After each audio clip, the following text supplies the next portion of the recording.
भगवान विष्णु के नरसिंह अवतार की कथा। वाराह अवतार के बाद नरसिंह अवतार हुआ। उस अवतार में भगवान ने नरसिंह रूप धारण करके हिरण्यकशिपु नामक दैत्य का वध किया था। पहले सत्ययुग में देवताओं का शत्रु हिरण्यकशिपु समस्त दैत्यों का आदि पुरुष था। उसे अपने बल का बड़ा घमंड था। उसने 11,500 वर्षांत तक बड़ी भारी तपस्या की। वो सदा जप और उपवास में संलग्न रहता था। दृढ़ आसन लगाकर मौनावलंबन पूर्वक दृढ़ता के साथ उत्तम व्रत का पालन करता था। तदंतर उसके इंद्रिय संयम, मनोनिग्रह, ब्रह्मचर्य, तपस्या के नियमों के पालन से ब्रह्मा जी उसके ऊपर बहुत प्रसन्न हुए। स्वयंभू भगवान ब्रह्मा जी हंस से युक्त सूर्य के समान तेजस्वी विमान द्वारा स्वयं वहां पधारे। उनके साथ आदित्य, वसु, साध्या, मरुदगण, अन्य देवगण, रुद्रगण, विश्वेदेव, यक्ष, राक्षस, किन्नर, दिशाएं, विदिशाएं, नदियां, समुद्र, नक्षत्र, मुहूर्त, आकाशचारी महान ग्रह, तपस्या में बड़े चढ़े देवर्षि, सिद्ध, सप्तर्षि, परम पुण्यात्मा राजर्षि, गंधर्व तथा अप्सराएं भी थीं। संपूर्ण देवताओं से घिरे हुए ब्रह्मवेताओं में श्रेष्ठ चराचर गुरु श्री मां ब्रह्मा उस दैत्य से इस प्रकार बोले। उत्तम व्रत का पालन करने वाले दैत्यराज, तुम्हारी इस तपस्या से मैं बहुत प्रसन्न हूँ। तुम्हारा भला हो। तुम कोई वर मांगो और मनोवांछित भोग प्राप्त करो।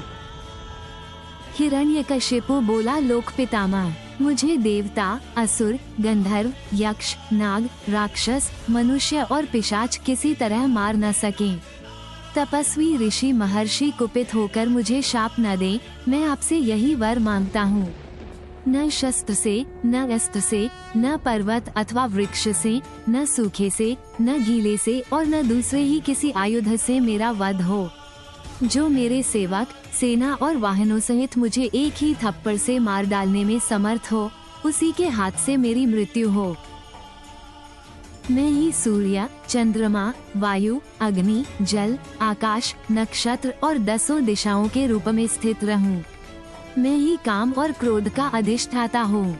मैं ही वरुण, इंद्र, यम, धनाध्यक्ष कुबेर, यक्ष एवं किम पुरुषों का स्वामी हूँ।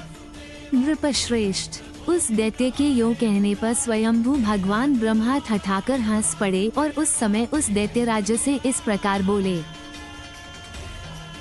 ब्रह्मा जी ने कहा, तात, ये दिव्य और अद्भुत वर मैंने तुम्हें दे दिए।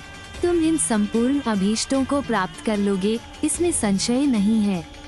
यूं कहकर भगवान ब्रह्मा आकाश में स्थित ब्रह्मर्षिगणों से सेवित वैराजपद नामक ब्रह्मधाम को चले गए। तदनंतर देवता, नाग, गंधर्व और मुनि वो वरदान सुनकर पितामह ब्रह्मा जी के पास गए। वहां पहुंचकर इंद्र आदि देवताओं ने भगवान ब्रह्मा से अपने मानसिक भय को इस प्रकार सूचित किया। देवताओं ने कहा, भगवान, इस वर के प्रभाव से तो वो असुर हम लोगों को सदा ही महान कष्ट पहुंचाता रहेगा।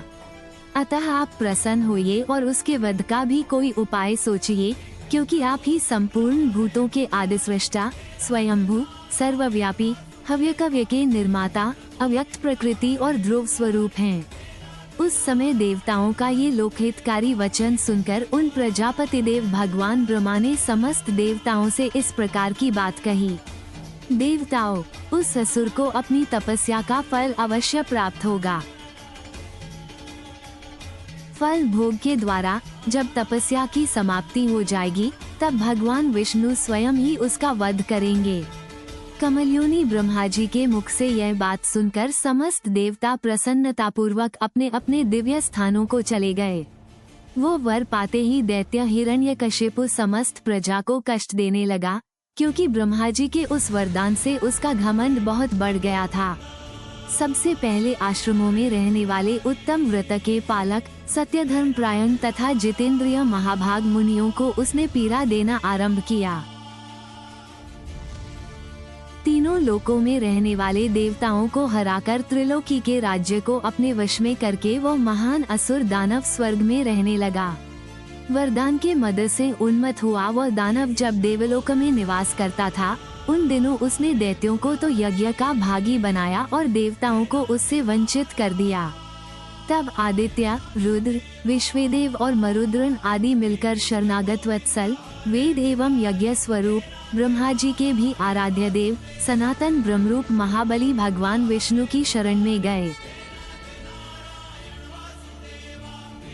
भूत, वर्तमान और भविष्य जिनका स्वरूप है, जो सब कुछ करने में समर्थ तथा समस्त लोकों द्वारा वंदित हैं, उन्हीं सर्वव्यापी नारायण की उन शरणागत देवताओं ने शरण ली। देवताओं ने कहा, देवेश्वर, आप हिरण्यकशिपु के भय से अब हमारी रक्षा करें। सुरश्रेष्ठ, आप हम ब्रह्मा आदि देवताओं के भी परम पालक हैं। आप ही हमारे परम देवता और आप ही हमारे परम गुरु हैं। आपके नेत्र प्रफुल्ल कमलदल के समान शोभा पाते हैं। आप शत्रुपक्ष को भय देने वाले हैं। आप दैत्यों के विनाश के लिए हमारे शरणदाता हों। भगवान विष्णु ने कहा, भय छोड़ दो, मैं तुम्हें अभय देता हूँ। तुम शीघ्र ही पहले की भांति स्वर्गलोक प्राप्त कर लोगे। जो वरदान पाकर घमंड में भर गया है तथा जो देवेश्वरों के लिए अवध्य हो गया है, उस दितिपुत्र दानवराज हिरण्यकशिपु को उसके सेवकों सहित मार डालता हूँ। यूँ कहकर भगवान विष्णु ने उन देवेश्वरों को तो विदा कर दिया और स्वयं हिरण्यकशिपु के सभाभवन में पधारे। उस समय उन प्रभु ने अपना आधा शरीर मनुष्य का बना लिया था और आधा सिंह का। इस प्रकार नरसिंह रूप धारण करके वे एक हाथ से दूसरे हाथ को रगड़ते हुए वहां आए। उनके शरीर का वर्ण सजल मेघ के समान श्याम था। उनका शब्द भी जलपूर्ण मेघ की गर्जन के समान ही गंभीर था। उनके उद्दीप्त तेज और वेग भी बरसने वाले बादल के ही तुल्य थे। दैत्य हिरण्यकशिपु अत्यंत बलवान, तेजस्वी, दर्प में भरे हुए सिंह के समान पराक्रमी तथा बलाभिमानी दैत्यों द्वारा सुरक्षित था। इस अवतार का मुख्य उद्देश्य अपने भक्त प्रहलाद की रक्षा करना और राक्षस राजा हिरण्यकशिपु का अंत करना था। जब हिरण्यकशिपु ने प्रहलाद को मारने की कोशिश की, तब भगवान विष्णु स्तंभ, खंभे से प्रकट हुए और नरसिंह रूप में आए।